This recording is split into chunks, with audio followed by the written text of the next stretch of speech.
Man, it even pains me just to tell this story. 10, 12 years ago, this thing was a throwaway car. Today, not so much.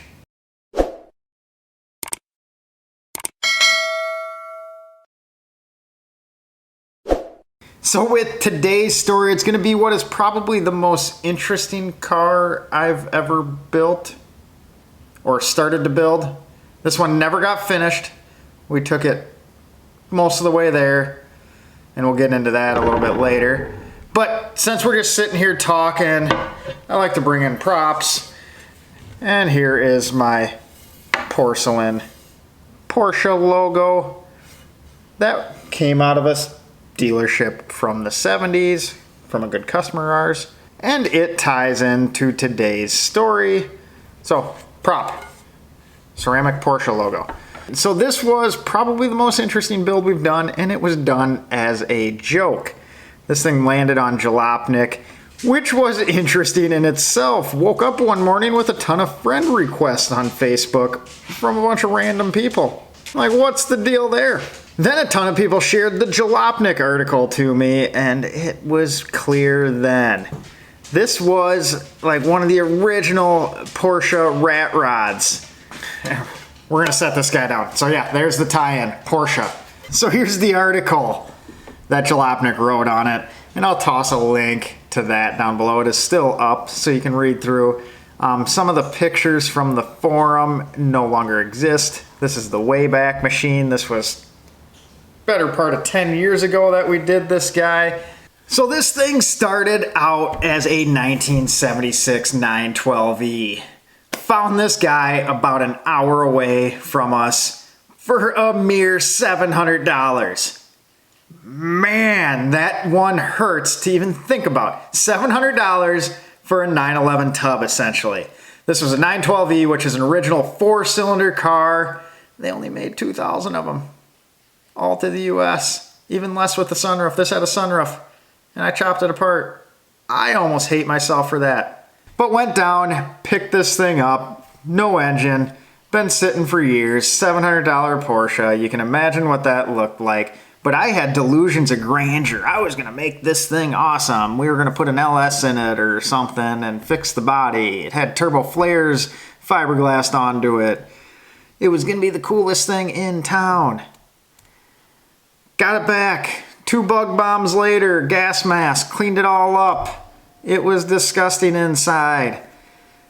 Then we took and cut the turbo flares off and found that it was trashed in the left rear quarter. That's why someone put the flares on. They just scabbed over. This thing was rusty underneath. And back then, these were like a $15,000 car if they were nice, so it just wasn't worth sticking the money into. By the time you put an engine, fixed all the bodywork correctly, just wouldn't have been worth it. So decided to part the thing out.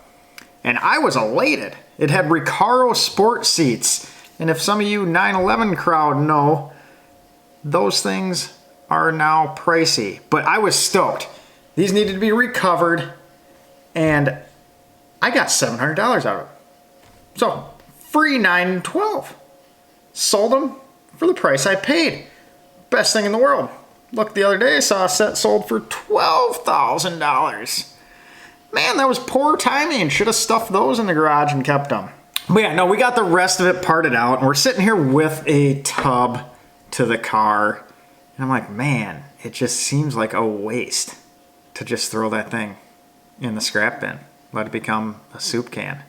And one day browsing Craigslist, I come across an 80s Chevy dually crew cab 454 4-speed 2-wheel drive sitting for sale in a trailer park for the price that I paid for the 912E. Couple beers later, I'm like, man, what if we made a rat rod out of this? So we go buy this thing. It's about a half hour away from us.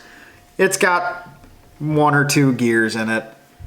No real brakes. Doesn't really start well.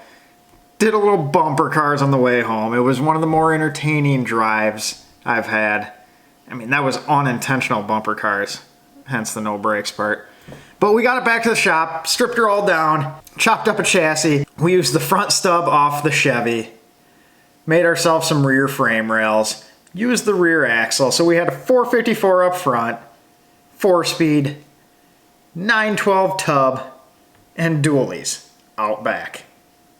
How cool is that? I added a couple airbags so we could lay frame, as they say, and we parked it in front of the old shop, and it garnered quite the attention. Let the dog sit in front of it, got all our photo ops, people be stopping, taking pictures. So decided to make a little build thread on a local forum for shits and giggles. And lo and behold, a journalist at Jalopnik, I think it was Raphael Orlov, could be saying that wrong, but he picked it up, wrote an article on it, blew up all over the internet, had how many views on Jalopnik's article, got passed around Facebook, and I still have some of those international friends I stay in contact with over this thing, and it is entertaining what a joke of a car can do. But yeah, this thing popped up on another Facebook page online, so just made me giggle. So I figured I'd tell a little story of the most interesting / weird car that I started to build. Keyword started. In the middle of building this thing, we purchased a new building for our business in a better location in the middle of town. I figured that a rat rod sitting out in front of that probably wasn't the image we wanted with what we were doing. So I moved it along to a new owner. And with anything, when you're kind of sticking your neck out there, buying a new, more expensive building, a little cash never hurts to have around instead of a junk car. So sold it to an older gentleman in town, and he actually finished it. Got it on the road. It's not what I would have done to it, but it's his car, and I'm glad to see he got it done. It's got a Jeep front end on it now, but a 5.3 Chevy. Got rid of the duals, put some singles, and put some 993 fiberglass flares on the rear that I had laying around. And he got some kicks out of some old vintage car shows locally, even though some people didn't like it, but to each their own. All in good fun. But we still have some remnants of that around the shop. In our showroom, right in our little lounge area, we have the front grille that we made for it. We cut that out on our CNC plasma, bent her up, kind of in the old 32 Ford-esque style. So every day when we walk into the office, we get to see a reminder of the Porsche rat rod that never drove but still traveled the world. One of the weirdest things I've put together. We put it in a couple car shows. It was good fun. That was one of the more entertaining things I've ever done. I kind of wish I could have kept it around, but such is life. Hopefully some of you guys are watching the channel remember seeing this thing. It saw a lot of faces back in 2012, and I don't know.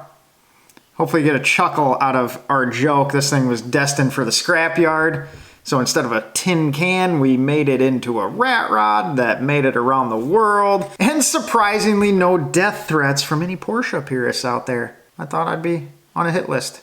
But with that being said, appreciate you guys watching. We'll have some more Land Rover and Touareg content coming up soon. We're going to be building some overland bits for the interior of an LR4 here shortly. Get our little camping setup done. So stay tuned for that. If you like what you're seeing, make sure to subscribe. If you found the Porsche rat rod entertaining, give us a like down below. And please, please give me a comment if you remember seeing this thing travel the internet a mere 9 years ago. Have a good night, guys.